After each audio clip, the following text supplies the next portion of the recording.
I think what I enjoyed most was getting to know and working with the alumni. I really enjoyed the alumni. I hadn't worked with alumni before.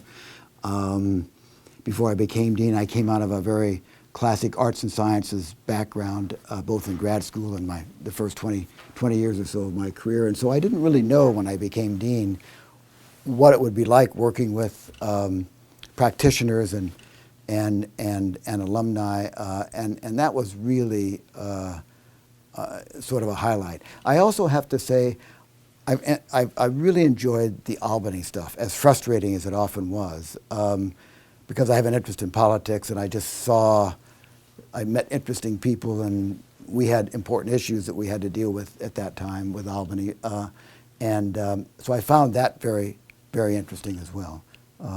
I also have to say, all the constituencies were just great to work with. The faculty in ILR were very supportive, and when I made mistakes or did things that some of them didn't agree with, they may have told me, which they should, but they understood it, and we were willing to sort of get beyond those.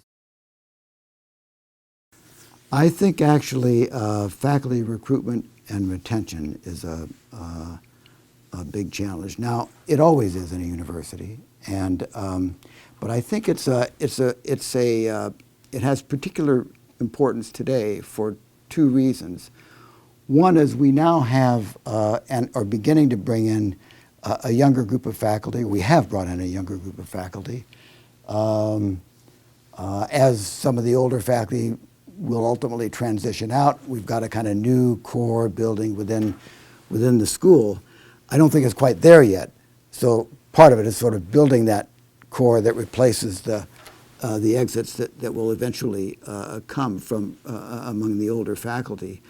But I think retention is going to be really critical. I think we have to be, as we recruit and nurture top flight mid-career faculty, they're going to be plucked off, or some other universities are going to come and pluck them off. So I think we're going to need to be very careful about supporting and preventing and averting some of those losses. We're losing a group of senior faculty who have been central to their field, who have been kind of the core of the school over time. We haven't lost them yet, but we're going to be. And so how are they going to be replaced? And so I think there's a lot of uncertainty, more than at normal times in the school, about what the school will look like 5, 10 years down the road. I suspect, and Dave Lipsky would have a better sense of this, that this transformation that we're in the midst of is a bit like the transformation in the 70s, in particular, and early 80s, when the faculty who were there at the beginning of the school began to retire and leave and so forth. But to be quite honest, I don't see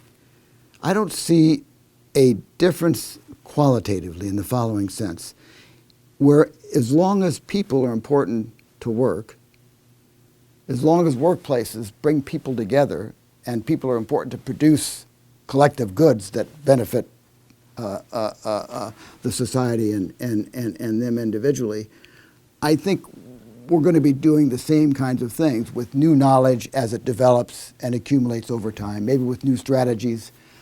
But I do think the delivery is likely to change radically because of the technology. And it's already changing.